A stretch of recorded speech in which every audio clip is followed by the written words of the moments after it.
আজ আমাদের ধারাবাহিক রুহানি অনুষ্ঠানে আমরা কিছু আলোচনা করিব সিরাতাল মুস্তাকিমের আরো এক তত্ত্ব সম্পর্কে এবং উক্ত উল্লেখকৃত সেই তত্ত্ব হইল আমানত বস্তুর বিষয় আসলে কি পরিচয় তাহার কিছু প্রমাণ সম্পর্কে সঠিক দলিল প্রমাণ সহ সম্পূর্ণ আধ্যাত্মিক দৃষ্টি অনুসারে এবং দেহ তথ্যের হিসাব অনুযায়ী আজকের পর্বে কিছু আলোচনা করা হইবে।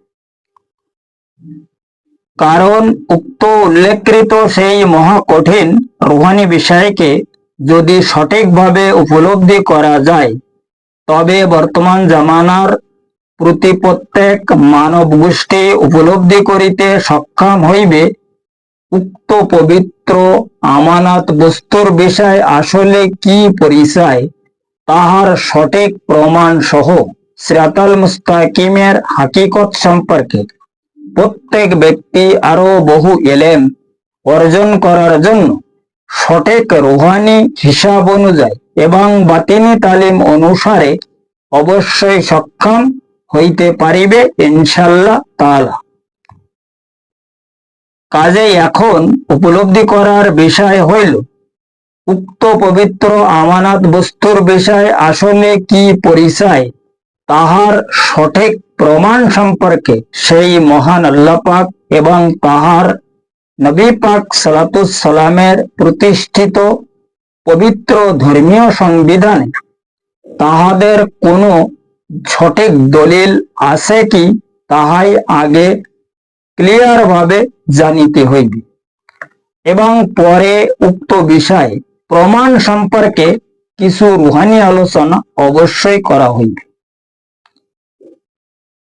কারণ উক্ত মহা কঠিন রুহানি হাকিকত সম্পর্কে সেই মহান আল্লাহ পাক সিরাতাল মুস্তাকিমের সঠিক প্রমাণ সহ তাহার রুহানি তালিম অনুযায়ী এবং পবিত্র ধর্মের বাতিনি রাস্তাকে তিনি খোদ ইশারা করিয়া প্রতি প্রত্যেক মানব গোষ্ঠীর দেহ তত্ত্বের হিসাব অনুসারে অর্থাৎ ইলমে তাসাব মতে তাহার সেই মহা অসীম লাদুনী শক্তিকে হাসিল করার উক্ত মহা কঠিন অনুসন্ধানকে তিনি খোদ প্রত্যেক মানব গোষ্ঠীগুণকে ইরশাদ ফরমায়া ওয়ালাকাদ কাররামনা বনি আদামা অর্থাৎ সূরা বনি ইসরাইলের 70 নম্বর আয়াতে সেই মহান বারে এলাহি মানব গোষ্ঠীকে ইরশাদ ফরমায়া আমি আদম সন্তানগণকে আমার সমস্ত সৃষ্টি হইতে সর্বশ্রেষ্ঠ সম্মান প্রদান ফরমায়াছি।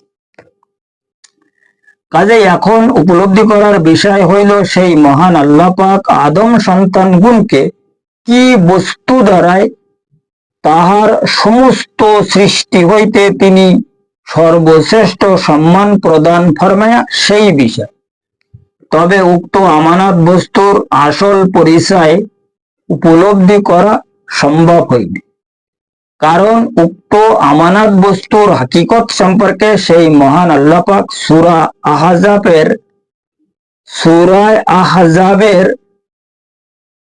72 নম্বর আয়াতে প্রত্যেক মানব গোষ্ঠীগুণকে তিনি খোদ ইরশাদ ফরমায়া আমি আসমান জমিন সহ পাহাড় পর্বতকে আমানত বস্তু প্রদান সম্পর্কে প্রস্তাব দিয়েছিলাম কিন্তু তাহারা সবাই অস্বীকার করিয়াছিলেন ফের আদম তাহা গ্রহণ করিয়াছিলেন।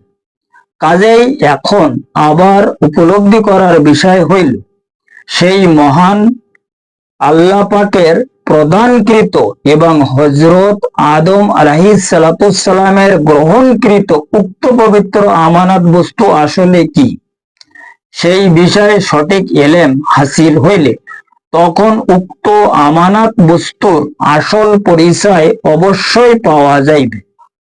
কারণ উক্ত মহা কঠিন হাকিকি বিষয়কে সেই মহান আল্লাহ পাক সূরা বাকারার 31 নম্বর আয়াতে প্রত্যেক মানব গোষ্ঠীগুণকে তিনি খোদ ইরশাদ ফরমায়া আমি আদমকে আমার যে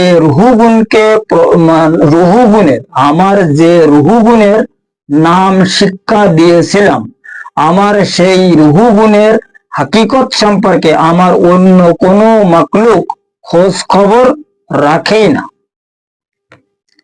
কারণ উক্ত পবিত্র আয়াতে যে ইয়া উলাই শব্দকে সেই মহান আল্লাহ পাক এরশাদ ফরমায়া, তাহার উক্ত পবিত্র শব্দের মানে হইল এসবের নাম।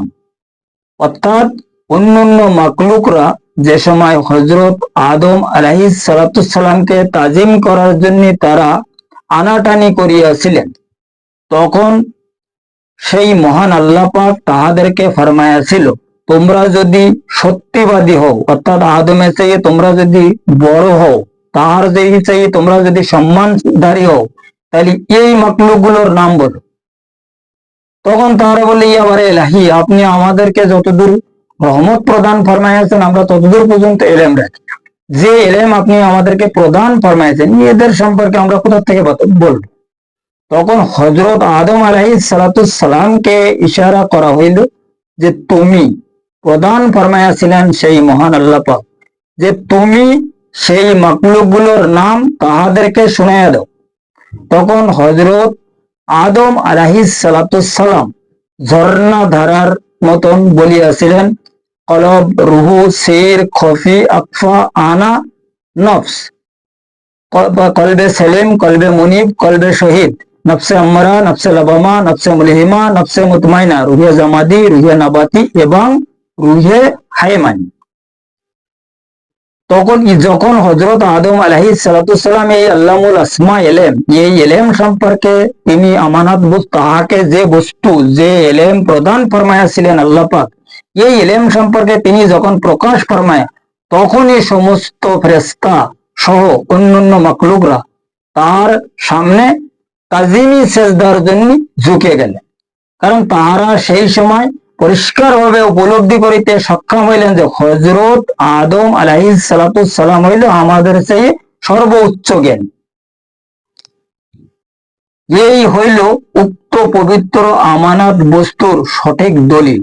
কাজেই এখন উক্ত বিষয় প্রমাণ সম্পর্কে কিছু রুহানি আলোচনা অবশ্যই করিতে হইবে। তবে জামানার প্রত্যেক ব্যক্তি পরিষ্কার ভাবে উপলব্ধি করিতে সক্ষম হইবে আমানত বস্তু আসলে কি। কারণ বর্তমান সমাজের মধ্যে আমানত বস্তুর বিষয় এক এক ব্যক্তির মুখে এক এক প্রকারের আলাপ আলোচনা শোনা যাইতেছে, বিভিন্ন প্রকারের আলোচনা, যে সমস্ত আলোচনা ভাষায় বলা সম্ভব নয়, বহু প্রকারের আলোচনা। যাহারা আমানত সম্পর্কে কথা বলিতেছে তাহারা সেই আমানত বস্তুর বিষয় এমন এমন বস্তুর কথা প্রকাশ করিতেছে যা কোনো যুক্তি তর্কের মধ্যে কোনো সামিল নেই, বা কোরআন হাদিসে কোনো দলিল প্রমাণ কিচ্ছু নেই। কারণ দেখো, এই মানব দেহকে নির্মাণ করা হইয়াছে দুই প্রকার রুহুর মাধ্যমে, একটা হচ্ছে আরজি রুহ আর একটা সামাবি রুহ, একটা হচ্ছে এই জমিনের রুহ আর একটা হচ্ছে আসমানি রুহ। এই দুই প্রকার রুহুর মধ্যে 16 জন রুহু বা তিনি রুহু রয়েছে, যে রুহুগুলোকে আমরা দেখতে পাই। যেমন জিন আর ফেরেশতাকে আমরা দেখতে পাই না, ঠিক তদ্রূপ অনুযায়ী আমাদের ভিতরে যে বাতিনি রুহুগুনকে সেই মহান আল্লাহ পাক উপস্থিত ফরমায়া, এসব রুহুগুলোকে আমাদের দেখার শক্তি নেই। তবে যদি রুহানি ইবাদত করা হয়, রুহানি ইবাদতের মাধ্যমে এই রুহুগুনকে অবশ্যই দেখা যায়। কারণ আমাদের এই যে দুই চোখ লাগানো আছে না, এই চোখের মাধ্যমে এই রুহুদের কেউ চিনতে পারবে না, না দেখতে পাবে। এই রুহুদের দেখার জন্য, চেনার জন্য আমাদের মাথার মধ্যে একটা রুহু রাখা, যে রুহুর নাম হইল লতিফায় আনা। এই আনা রুহুর মাধ্যমে তাহাদেরকে চেনা যাইবে এবং তাহাদের নাম, তাহাদের কর্ম, তাহাদের যে হিসাব কিতাব সবকিছু আমরা উপলব্ধি করিতে সক্ষম হইবে। এবং তাহারা কোন কোন আলমের কোন রুহু, সেই সমস্ত আলমে তাহাদের ওসিলায় ভ্রমণ করা যায়। রুহানি যোগাযোগ, জিসমানি নয়, রুহানি যোগাযোগ। কথা বোঝা গেছে? কারণ এই আল্লাহ পাক 7 আলম সৃষ্টি ফরমায়া, যে কারণে মানব দেহের মধ্যে 7 জন রূহ তিনি প্রদান ফরমায়া 7 প্রকার কর্মের জন্য।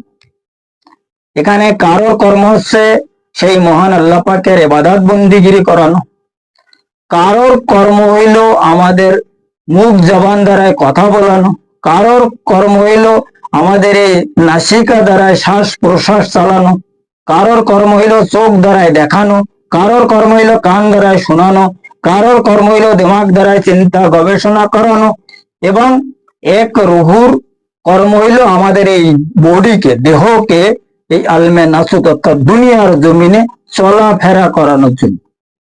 এই 7 জন রুহুর 7 প্রকার কর্ম আমাদের রয়েছে, যে কারণে তিনি এই আমানত বস্তু হিসাবে এই রুহুকে আমাদেরকে প্রদান ফরমায়া এই রুহুগুলোর মাধ্যমে আমাদের নিজেদের ব্যক্তিগত মুক্তি লাভ করার জন্য। কারণ একমাত্র মুক্তির একমাত্র উপায় হইল রুহানি বিষয়। কারণ দেখো, আমাদের যে এই দেহ তো উপরে যাবে না, না উপরের থেকে এসে, তবে আমরা সবাই জানি আমাদের ভিতরে যে রুহু আছে, এই রুহুগুলো উপরের থেকে আসিয়াছে এবং এরা উপরে যাবে। এখন এই যে রুহু উপরের থেকে আসিয়াছে এবং উপরে যাবে, এই উপরে যেয়ে তাহাদের যে জবাব দিতে হবে, সেই জবাবের বিষয়টা আমরা তো আসলে কোনো কিছু করিতেছি না। রুহানি বিষয়ে আমরা কোনো খোঁজখবর রাখি না, রুহানি ইবাদত কি এটা আমরা জানি না। রুহানি বিষয়কে যখন মানে ইবাদত বন্দিগিরি করা হবে, করার ইচ্ছা করা হবে, তখন আমাদের দরকার হইল সিরাতাল মুস্তাকিমের রাস্তা। সিরাতাল মুস্তাকিম যেটা বলা হয়েছে ইহদিনা সিরাতাল মুস্তাকিম, এটা হচ্ছে সম্পূর্ণ রুহানিগত রাস্তা। যখনই আমরা রুহানিগত রাস্তার মধ্যে ঢোকার জন্য সক্ষম হইতে পারিব, ঠিক সেই সময় আমরা এই রাস্তায় ইবাদত বন্দিগিরি করার জন্য মানে সক্ষম হব। নচেত আর অন্য কোনো মত অনুযায়ী এই রুহানি বিষয়কে উপলব্ধি করিতে আমরা কোনো মতে সক্ষম নহে। তাই যে যত বড় এলেমধারী কেতাবি বিদ্যার মহাপণ্ডিত হোক না কেন, আমানত বস্তুর বিষয়টা তখনই উপলব্ধি করা যাবে যখন আমরা রুহানি জগতে সামিল হতে পারবো, রুহানি ইবাদত আমরা শিখিতে পারবো। রুহানিয়াত প্রথমে শিখতে হবে আমানত বস্তুকে জানার জন্য, মুক্তির বিষয়কে উপলব্ধি করার জন্য। এই রুহানিয়াত ছাড়া এই আমানত বলো, মুক্তি বলো, ইমান বলো, আমল বলো, মুমিন বলো, কোনো ব্যাপারে এক উপলব্ধি করা কোনো মতে সক্ষম না। ওই আন্দাজি বলদের মতন ইবাদত করতে হবে। এই আমরা যা করতেছি বর্তমান সমাজে শরিয়তের মধ্যে নামাজ, রোজা, হজ, যাকাত, কলমা, কালাম, জিকির আছে, আমরা আসলে কিন্তু করতেছি। দেখো মানুষে করে না এই কথা বলা যাবে না, করতেছে সবাই, কিন্তু এইগুলো যে কার কবুল হচ্ছে আর কি হচ্ছে না হচ্ছে এটা কারোর বলার ক্ষমতা। কিন্তু যাহারা এই রুহানি ইবাদতের মধ্যে সামিল হয়ে আছে, রুহানি রাস্তায় চলিতে সক্ষম হয়ে আছে, তাহারা মানে ওলি আল্লাহ পর্যন্ত হয়ে গেছে। ওলি তাহাদেরকে বলা হয় যাহারা আল্লাহর সঙ্গে দিদার এলাহি হাসিল করবে। আর দিদার এলাহি হাসিল করার জন্য মাকামে ওয়াসিলে যাওয়া লাগবে, অর্থাৎ আলমে আহাদিয়াত মুকামে যাওয়া লাগবে। আলমে আহাদিয়াত মুকাম পর্যন্ত যাওয়ার জন্য যে রাস্তা, এটা হচ্ছে সিরাতাল মুস্তাকিমের রাস্তা। এখন এই ফানাফিল্লার মাধ্যমে যখন আমরা ওই পর্যন্ত উপস্থিত হতে পারবো, তখনই যে আমরা এই মানে দিদার এলাহি আমাদের হাসিল হবে। আর কয়েকজন ব্যক্তি তখন ওলি হিসাবে গণ্য হবে। ওলি তাহাকে বলা হয় যিনি আল্লাহর সঙ্গে দিদার ফরমায়।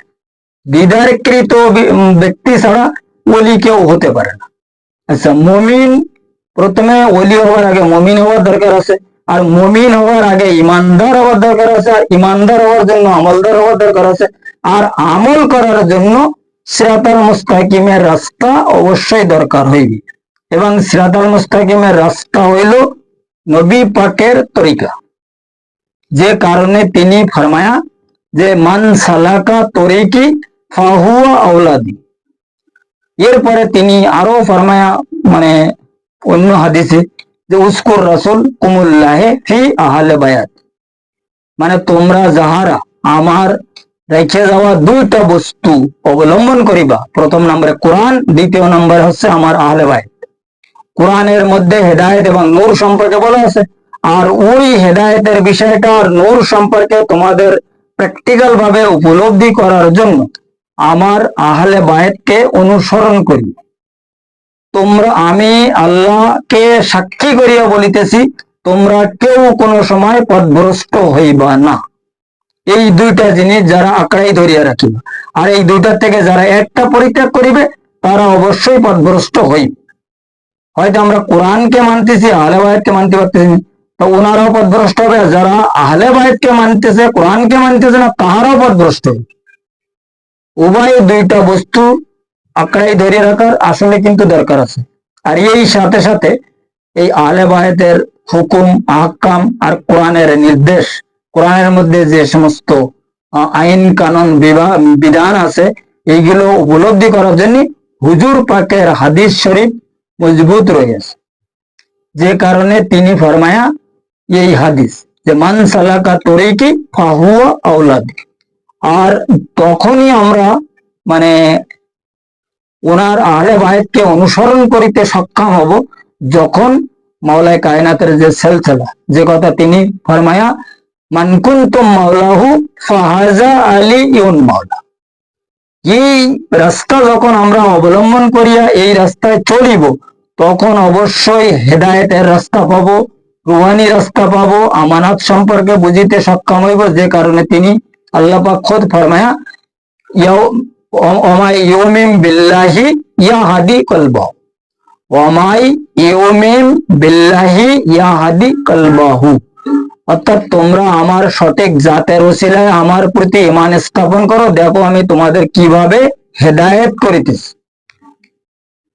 কারণ কোন ব্যক্তি যখন সেই মহান আল্লাহ পাক এবং নবী পাকের জাতের সঠিক ওসিলা গ্রহণ করে, তখন আল্লাহ এবং রাসূল তাহাদের পরিচালক হইবে। তখন যখন আল্লাহ এবং রাসূল কোন ব্যক্তিকে পরিচালনা করে, ওই ব্যক্তি কোনো সময় ভুল রাস্তায় চলিতে কোনো মতে সক্ষম নয়। কথা বুঝে গেছে? কারণ এই কারণে তিনি ফরমায়া যে ধর্মীতে বিশ্বাসীগণের জন্য আমার বহু নিদর্শন রয়েছে এবং উক্ত নিদর্শন তাহাদের মধ্যেই রাখা আছে। আর সেটা আছে কি, এই আমাদের ভিতরে যে আমানত বস্তু, এটার বিষয়ে তিনি কোরআন শরীফে বিভিন্ন জায়গায় বিভিন্ন কায়দায় ইরশাদ ফরমায়া। দেখো সূরা আহজাবের 72 নম্বর আয়াতে তো পরিষ্কার সরাসরি আমানত সম্পর্কে তিনি ফরমায়া ইন্নাল আরাদনাল আমানাতা। এই যে ইন্নাল নাল মানে হইল আমাদের দিল।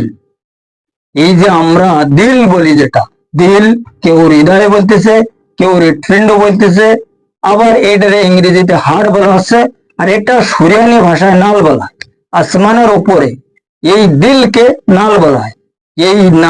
এই দিলকে আরবি ভাষায় ফুয়াদ বলা হয়েছে, ফুয়াদ। এখন এই যে ফুয়াদ, এখানে পরিষ্কার ভাবে কোরআন শরীফে বলা আছে কথা, মা কাজাবাল ফুয়াদু মারা আফাতু মারু নাহু আলা মাইয়া।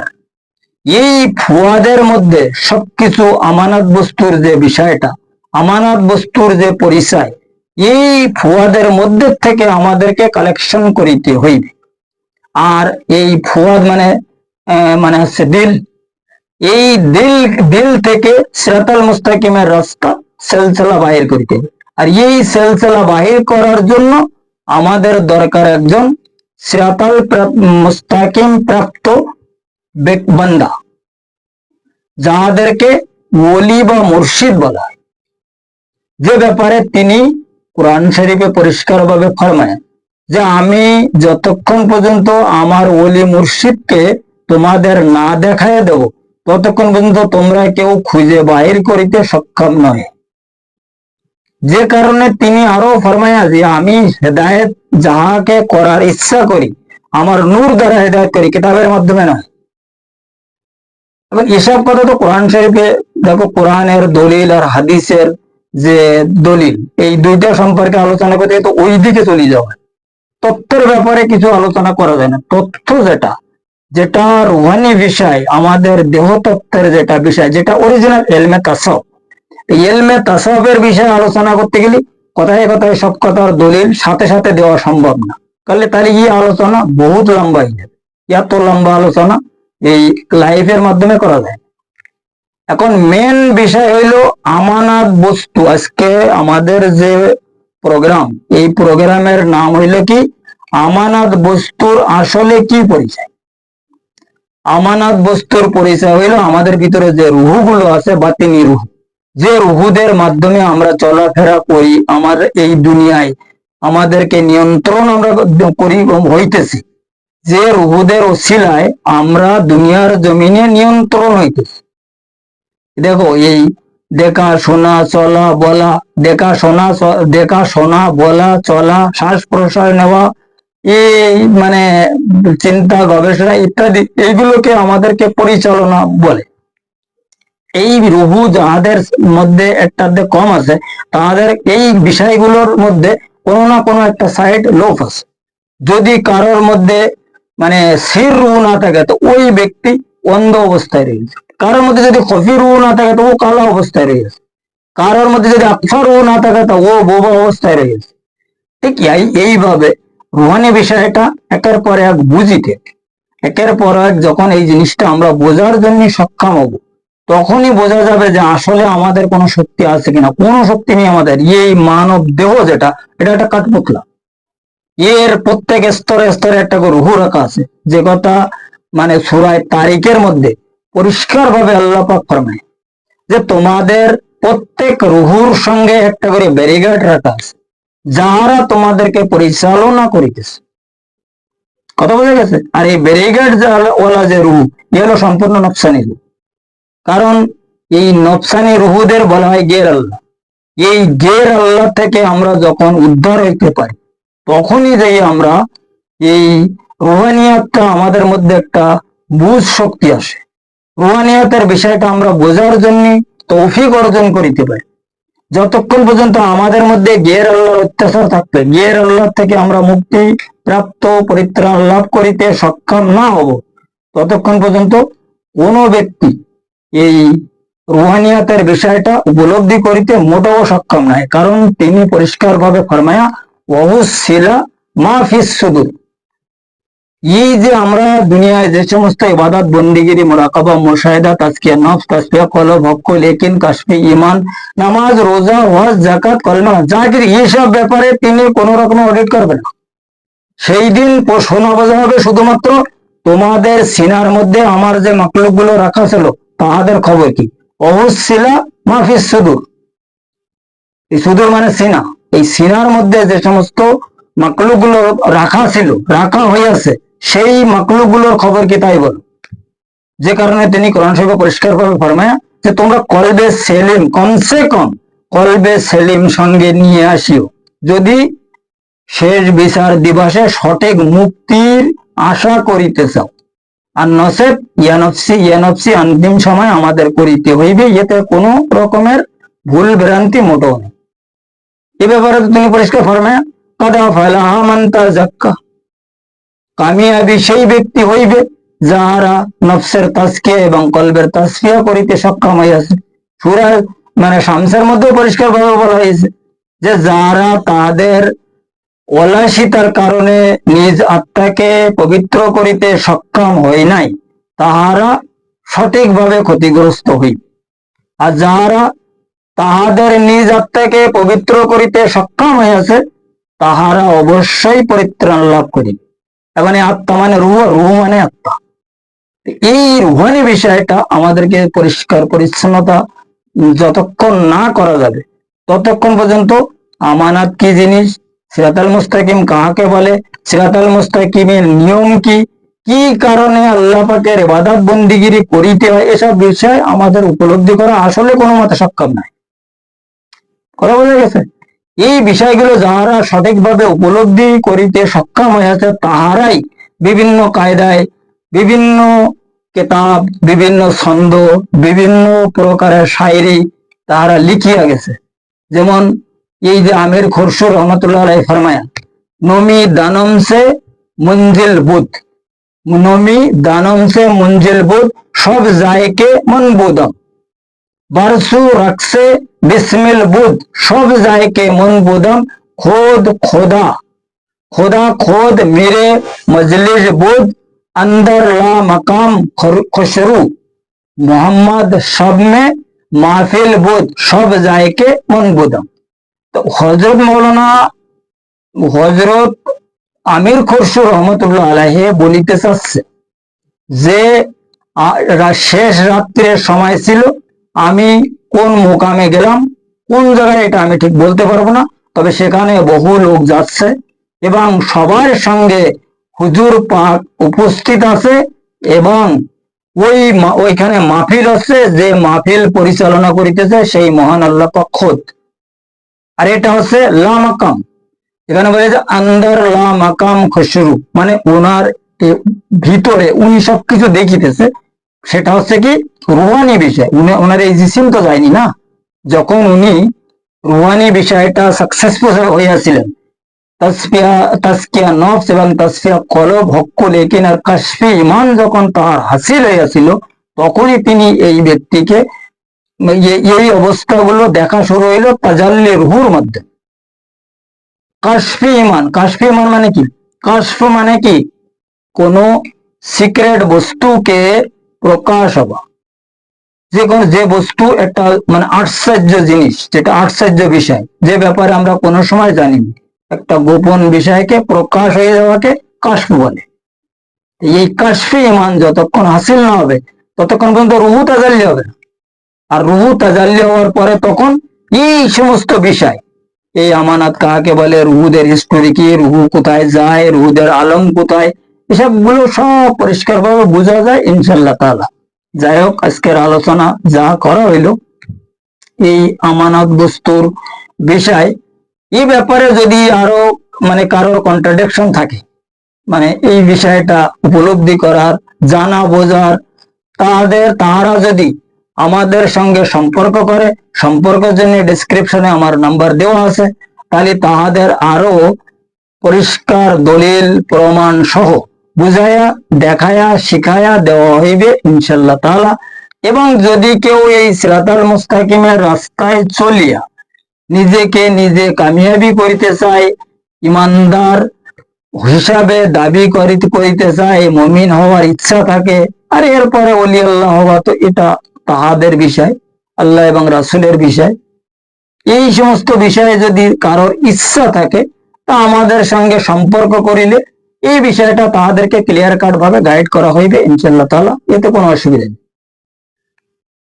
কারণ দেখো, বর্তমান সময় আমরা যে জগতে, যে টাইম, যে সময় দুনিয়ার মধ্যে বসবাস করিতেছি, সমাজের যে অবস্থা, এই অবস্থার মধ্যে সরল সোজা ইবাদত বন্দিগিরির একটা রাস্তা দরকার। আর সরল সোজা রাস্তা হলো সেইটাই যেটা সিরাতাল মুস্তাকিমের রাস্তা, যেটা নবী পাকের তরিকা।